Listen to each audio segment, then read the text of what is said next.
Muy buenos días, hermanos, bienvenidos sean todos a otro estudio más de la palabra de nuestro Dios. En esta mañana del día jueves 13 de agosto del año 2026, le damos gracias a nuestro Dios porque nos ha dado el privilegio de estar nuevamente aquí para estudiar la palabra de Dios, agradecidos porque el Señor nos ha dado un día más de vida. En los lugares celestiales, para el día 13 de agosto, titulado Sojuzgando el egoísmo.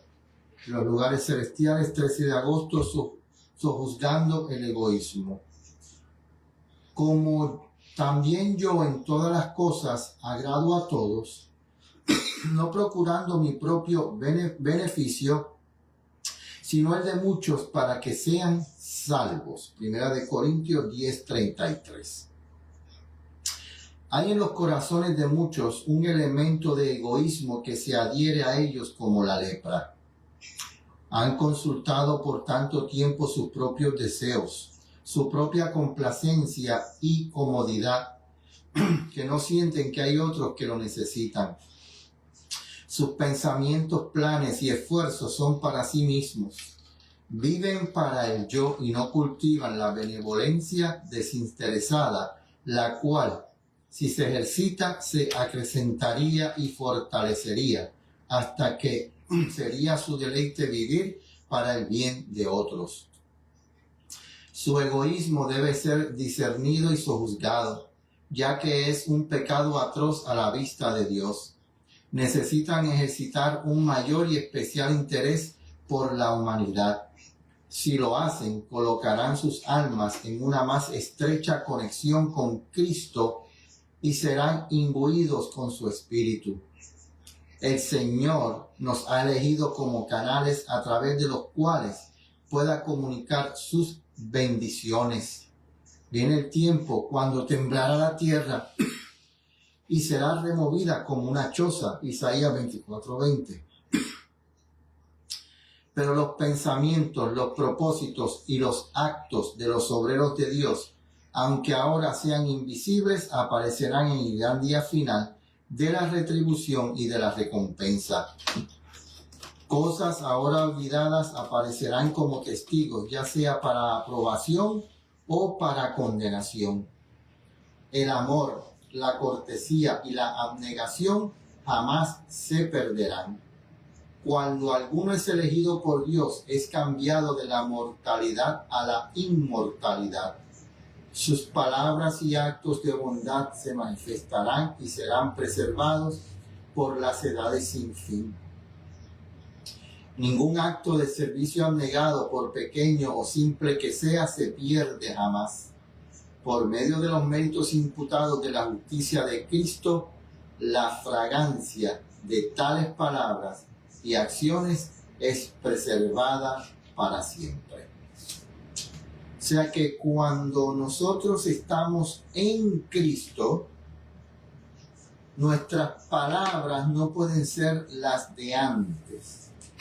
Yo no puedo utilizar un lenguaje, un estilo de hablar vulgar como el mundo, porque ya yo no soy del mundo. Entonces, cuando yo digo así yo hablo y así yo soy, y yo no tengo pelos en la lengua, yo digo las cosas así, eso se llama orgullo. Porque cuando Cristo entra en nuestro corazón, ya la forma en que yo hablo, las palabras que yo utilizo, no son igual a las del mundo. Porque ahora yo estoy bajo ¿qué? Bajo el dominio de uno que hizo el habla. Y Él va a poner su forma de hablar en mi vida para que el mundo sepa que ya yo no estoy yo, sino que Cristo es el que está en mí. Que el Señor nos ayude para que nosotros seamos verdaderos testigos de Dios ante el mundo que lo necesita. Vamos a orar.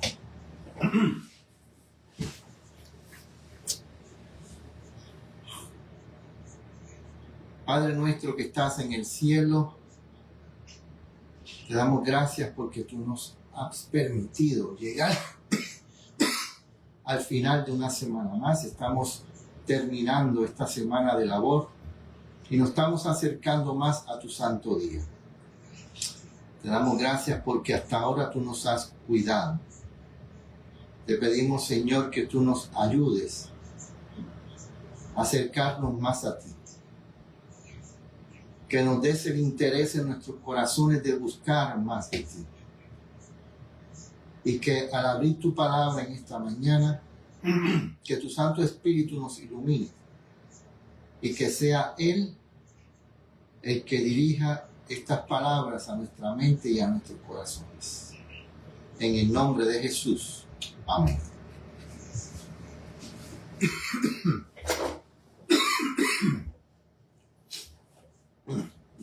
Buenos días, hermanos, nuevamente. Estamos aquí.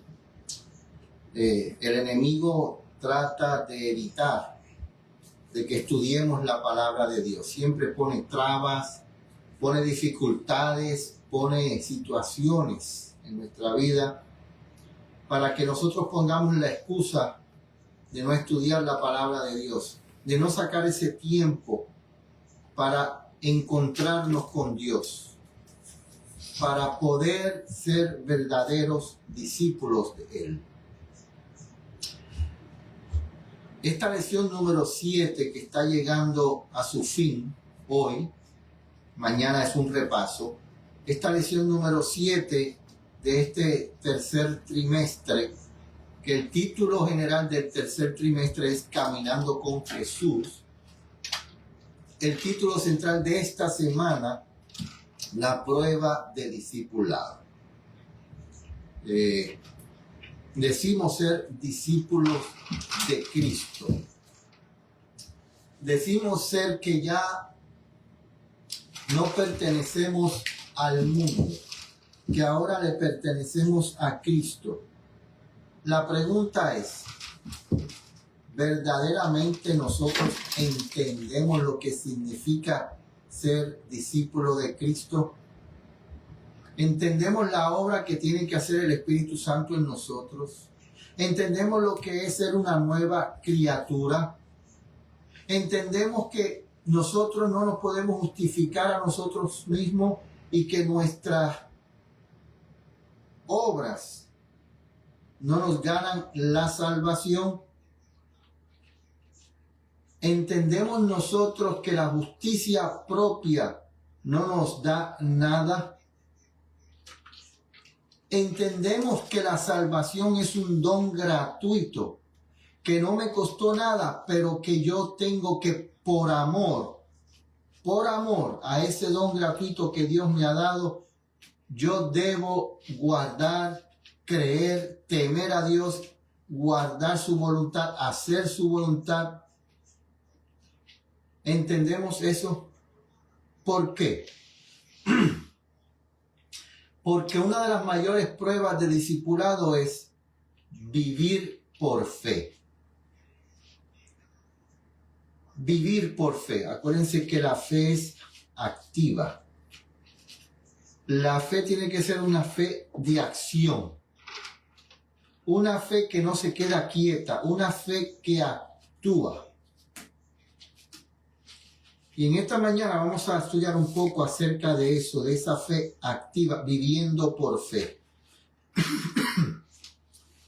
2 Corintios 5:17, de modo que si alguno está en Cristo, nueva criatura es.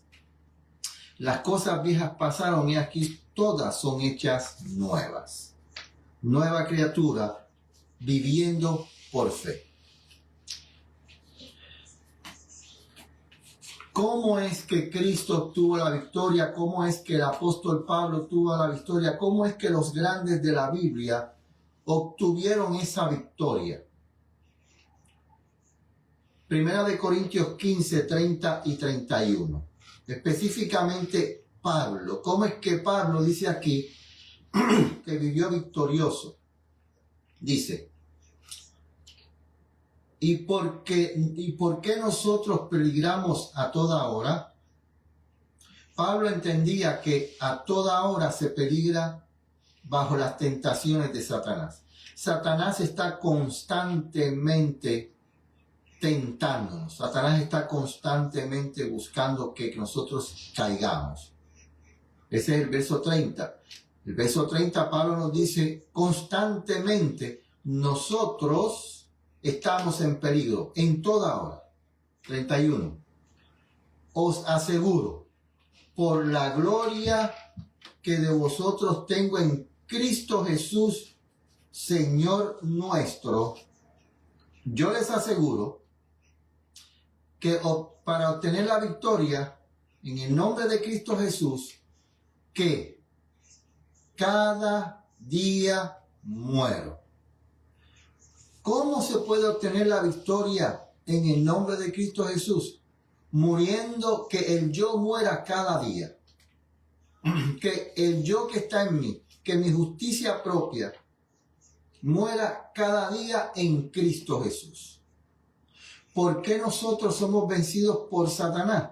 Porque creemos que nosotros tenemos la justicia, la fortaleza, la sabiduría para vencer a Satanás por nosotros mismos.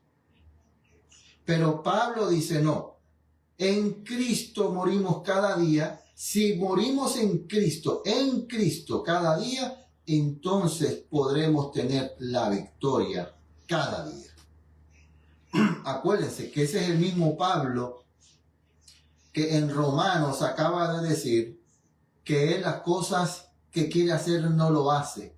El bien que quiere hacer no lo hace. Y lo malo que no quiere hacer, eso es lo que hace. Ese mismo Pablo es el que dijo, no he alcanzado todavía la victoria. Cada día lucho, cada día estoy batallando. Y Pablo llegó a entender que de la única forma que se podía vencer a la tentación del enemigo es muriendo en Cristo cada día. Y por eso al final de su carrera, al final de su ministerio, cuando ya estaban a punto de cortarle la cabeza, Pablo pudo decir, he ganado. He obtenido la victoria. Y ahora muero. Me cortarán la cabeza, pero cuando Cristo venga, me dará la corona de la victoria que me ha sido prometida. Pablo está descansando. Pablo murió. Pablo se volvió polvo. Y cuando Cristo venga, Pablo resucitará como si hubiese estado dormido, en un abrir y cerrar de ojos, como si no hubiese pasado el tiempo. Pablo, cuando resucite, se encuentra con el Señor y le dará la corona de la victoria, porque cada día muero en Cristo Jesús. Camino a Cristo, página 63. Debéis mantener esta comunión con Cristo y por la fe y la sumisión continua de nuestra voluntad a Él. Mientras lo hagáis, Él obrará en vosotros para que querráis y hagáis conforme a su beneplácito. Morir cada día es estar en comunión con Cristo cada día. Y esta es la comunión que nos dará la victoria. ¿Qué es morir cada día? Sacar tiempo, levantarse temprano, sacar tiempo para estar en comunión con Dios, sacar ese tiempo para meditar en su palabra, sacar tiempo para hablar con Dios, entregarle todos nuestros deseos, todas nuestras voluntades, todos nuestros problemas, todas nuestras dificultades, entregarlas completamente a Dios. Todo aquello que tú estás haciendo, cualquier aplicación, cualquier trámite, todo lo que tú hagas, debes dejarlo en la mano de Dios para que Dios haga su voluntad. Y Dios no desamparará a los hijos que le buscan de corazón. Eso es lo que dice la palabra de Dios. Porque a sus ángeles guardará, que te guarden en todos tus caminos, para que tu pie no tropiece en piedra. Pero ¿en los caminos de quién? En los caminos de Dios. Los ángeles de Dios guardan a aquellos que están en los caminos de Dios. Aquellos que están buscando entregar, morir al yo cada día. Palabras de vida del Gran Maestro, página 253. Cristo en su humanidad desarrolló un carácter perfecto y ofrece impartirnos a nosotros ese carácter. Como trapos asquerosos son todas nuestras justicias, Isaías 64:6. Todo cuanto podamos hacer por nosotros mismos será manchado por el pecado, pero el Hijo de Dios apareció para quitar nuestros pecados y no hay pecado en él. Pero Cristo fue obediente a todo requerimiento de la ley. A todo requerimiento de la ley. Me complazco en hacer tu voluntad, Él dijo de sí mismo, me complazco en hacer tu voluntad, oh Dios mío, y tu ley está en medio de mi corazón. Salmos 48. Ya hemos leído ese pasaje en esta semana. Cristo, a través del salmista David, está hablando que cuando Cristo viniera a la tierra, como hombre, diría lo mismo que dijo David. Acuérdense que Cristo, cuando el salmista está escribiendo Salmos 48, el salmista está diciendo, en ese momento David dice, Señor, yo me complazco en hacer tu voluntad. Señor, yo me complazco en obedecer tu ley. Tu ley está en mi corazón, está en medio de mi corazón. Y Cristo está, cuando vino a la tierra, en forma de hombre, dijo lo mismo que David. Porque Cristo como hombre le está hablando al Dios eterno que está en el cielo. Como hombre, me complazco, oh Dios, de hacer tu voluntad y tu ley está en medio de mi corazón.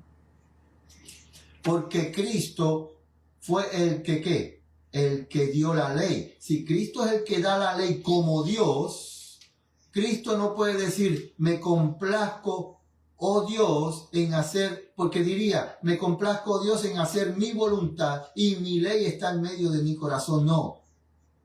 Porque Cristo es Dios y quiere que nosotros hagamos su voluntad y que su ley esté en medio de nuestro corazón. Por eso Salmos 48 es un Cristo humano cuando vino a la tierra que como hombre se dirige a Dios.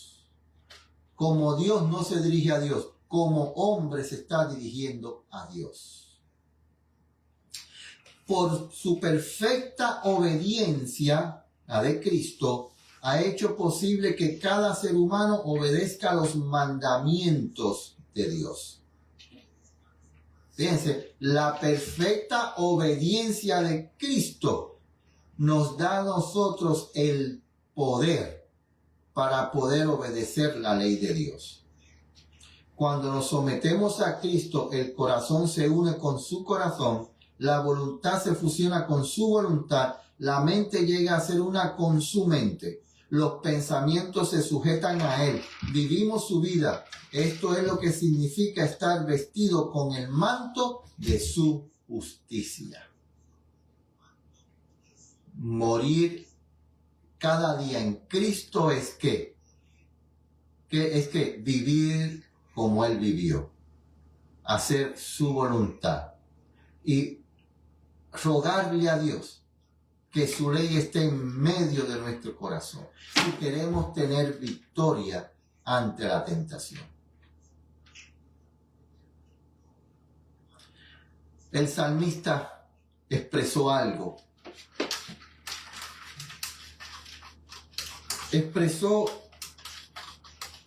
algo gozoso de su propia vida. Salmo 119, 97. Salmo 109, 97. Disculpen que los gatos pues hacen su ruido. Ellos aprovechan ahora y hacen su ruido, pero por favor presten atención a la palabra de Dios. Salmos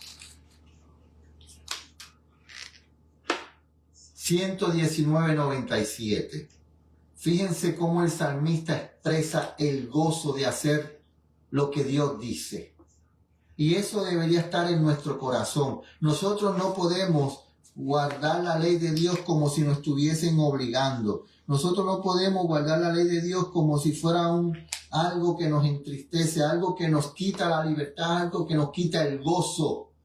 Porque dice el salmista en Salmo 119:97, oh, cuánto amo yo tu ley, todo el día es ella mi meditación. ¿Qué dijo el salmista?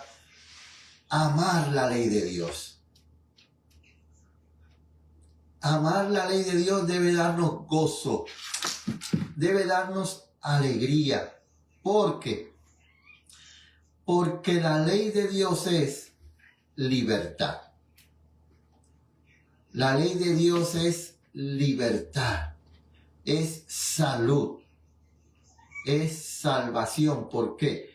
Porque cuando yo amo a Dios y yo amo a mi prójimo con el amor de Dios en mi corazón, dice la Biblia que no hay ley contra mí, que no hay condenación. No hay condenación. ¿Por qué? Porque yo tengo la ley del amor de Dios en mi corazón. Y como yo tengo la ley del amor de Dios en mi corazón, esa ley que condena el pecado, yo no estoy bajo esa condenación porque yo estoy amando a Dios y amando al prójimo. Por eso es que Pablo dice que ya no estamos bajo la condenación de la ley.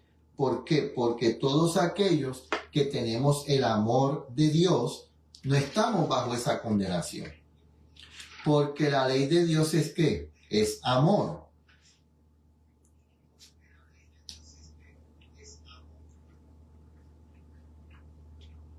Estoy buscando algo aquí.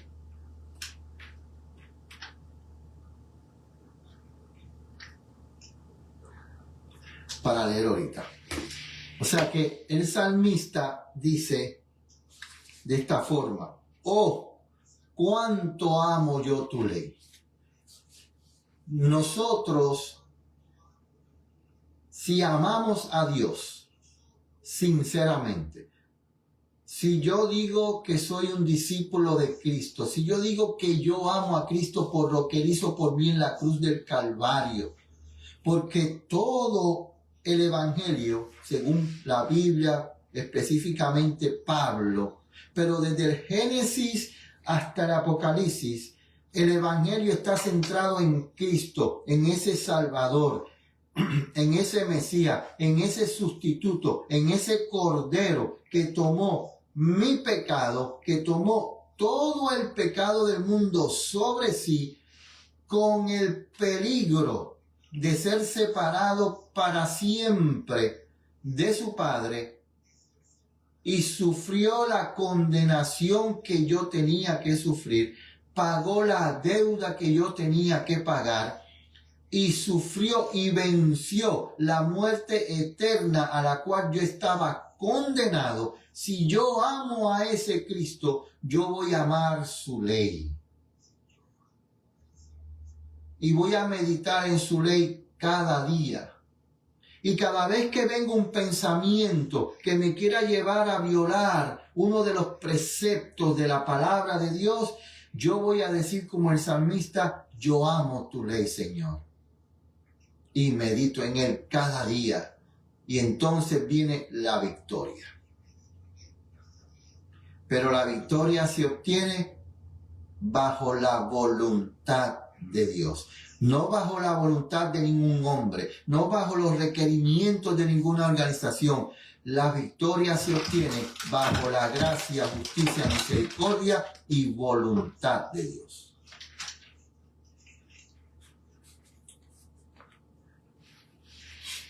El Camino a Cristo, página 63, dice lo siguiente: cuando hablamos de la fe debemos tener siempre presente una distinción. Hay una clase de creencia enteramente distinta de la fe.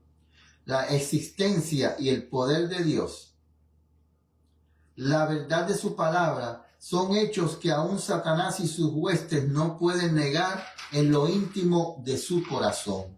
La Escritura dice que los demonios lo creen y tiemblan, pero esto no es fe. Santiago 2:19 dice que los demonios creen en la palabra de Dios. Los demonios creen que Dios es verdadero, es justo, es todopoderoso. Los demonios saben. Los demonios creen en eso. Pero cada vez que Satanás y sus demonios escuchan el nombre de Cristo Jesús, tiemblan. Porque saben que Cristo los venció. Y saben que Cristo, con el poder de su palabra, los va a destruir. Donde no solo existe una creencia en la palabra de Dios, sino que la voluntad se somete a Él, donde se le entrega el corazón y los afectos se aferran a Él, allí hay fe. Una fe que obra por el amor y purifica el alma. Mediante esa fe el corazón se renueva conforme a la imagen de Dios. ¿Cuál fe es? Cuando nosotros nos sometemos a la voluntad de Él. Cuando yo someto mi vida, cuando yo digo, Señor, ¿qué tú quieres que yo haga? No es ¿qué quiere que haga la iglesia? La iglesia, preguntar a la iglesia, iglesia, ¿qué usted quiere que yo haga? Pastor, ¿qué usted quiere que yo haga? Presidente, no. Señor, ¿qué tú quieres que yo haga? Cuando nosotros entendamos que nuestra voluntad debe estar sometida a la voluntad de Dios, entonces nuestra fe será una fe verdadera, será una fe sin trabas, será una fe sin temor, será una fe de confianza, de valor, de amor a Dios y al prójimo. Quiero leer en el libro El Camino a Cristo una cita que encontramos en la página 62, lo siguiente. La condición para alcanzar la vida eterna es ahora exactamente la misma de siempre, tal cual era en el paraíso antes de la caída de nuestros primeros padres. La perfecta obediencia a la ley de Dios, la perfecta justicia.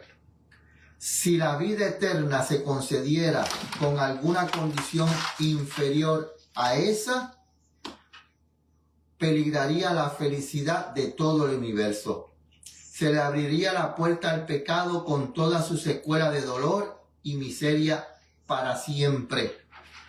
Antes que Adán cayese, le era posible desarrollar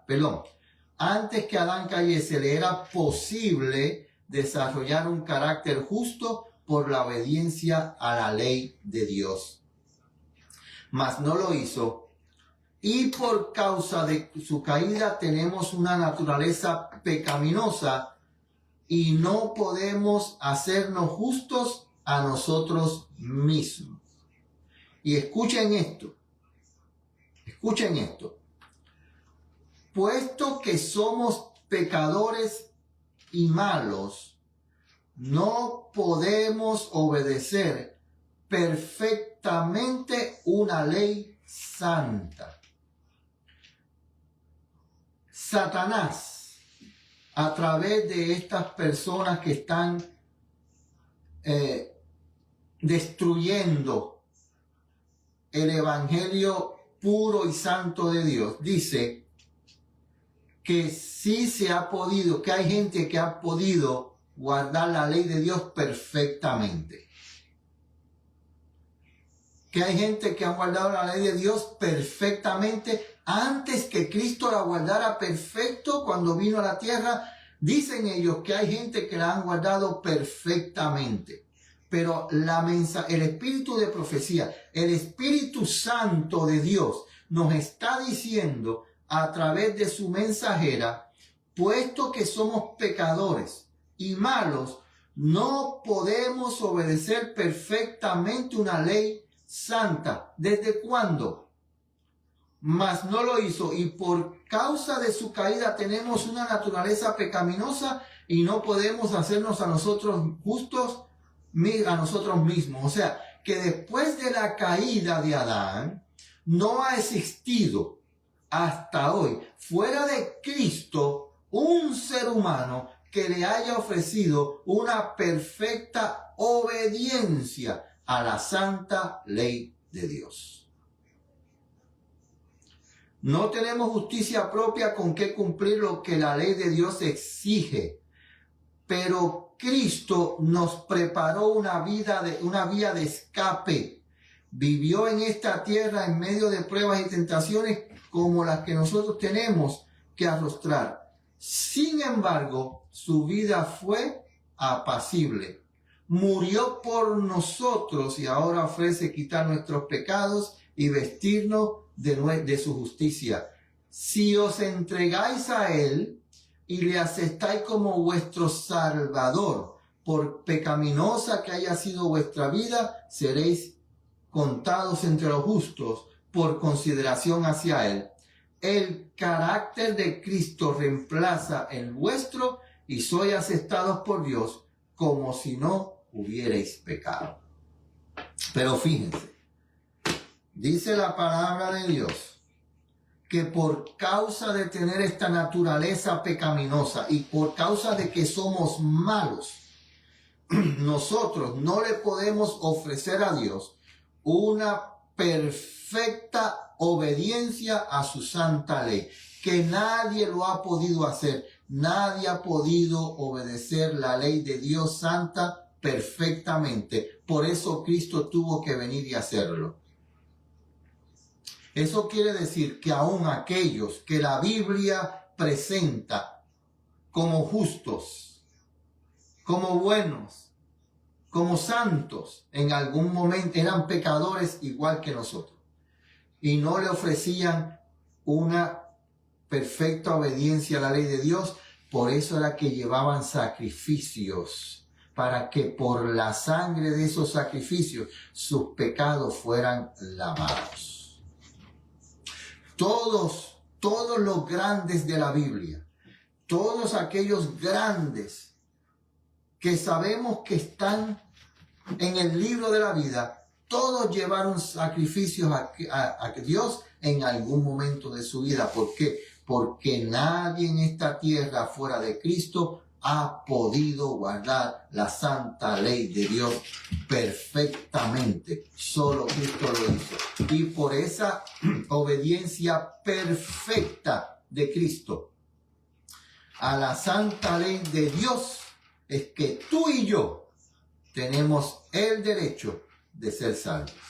Porque Cristo vivió perfectamente para poder entregarse como un sacrificio santo, perfecto, sin mancha, morir, pagar la deuda de mi pecado y resucitar y decir, he vencido la muerte eterna. Todos aquellos que me amen de una forma que guarden mi ley, aunque no sea perfectamente, yo les daré la perfección que mi Padre les dará para que puedan estar conmigo en el reino de los cielos. Pero tenemos que dejar el yo, tenemos que morir cada día, tenemos que amar la ley de Dios cada día y meditar en ella cada día. ¿Lo vamos a hacer? Vamos a amar la ley de Dios, vamos a meditar en ella cada día, vamos a morir al yo, vamos a confiar plenamente en Cristo Jesús, sin que Satanás nos diga que no somos merecedores. Vamos a orar.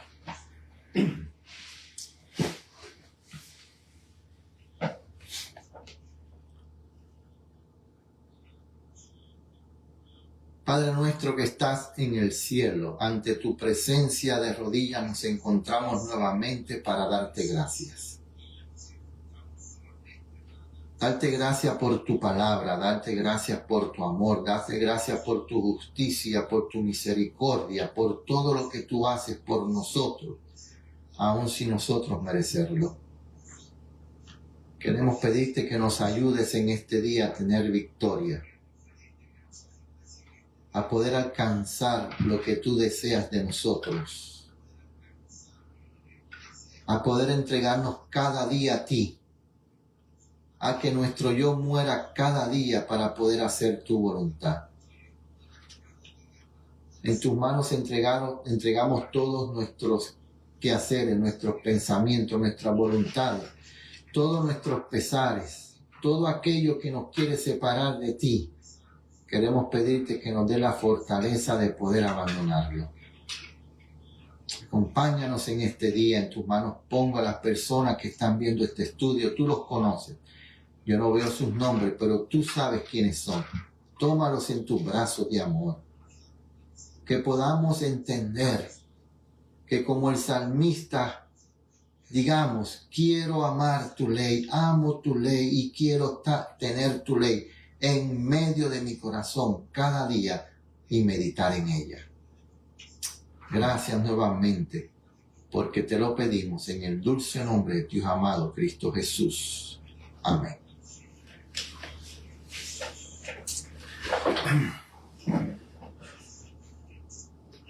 Que tengamos un día de victoria. Que te acuerdes en este día que no estás solo. Que aunque Satanás quiera decirte que ya Dios no quiere escucharte más, que Dios está cansado de escuchar tus plegarias, no le hagas caso. Porque según hemos leído y estudiado, todavía en este momento el Espíritu Santo está con gemidos indecibles, con sollozos, con lágrimas en sus ojos, con un dolor que no puede quitar, viendo el dolor y el sufrimiento del mundo, viendo cómo el hombre está sufriendo en medio de terremotos, en medio de destrucción, familias sufriendo. Tenemos Venezuela, tenemos Colombia, tenemos Japón, tenemos Puerto Rico, terremotos, personas que están sufriendo. Y lo único que el Espíritu Santo está haciendo en este momento es diciendo: hijo, te estoy esperando con amor indecible, vuelve al hogar. Que el Señor nos acompañe.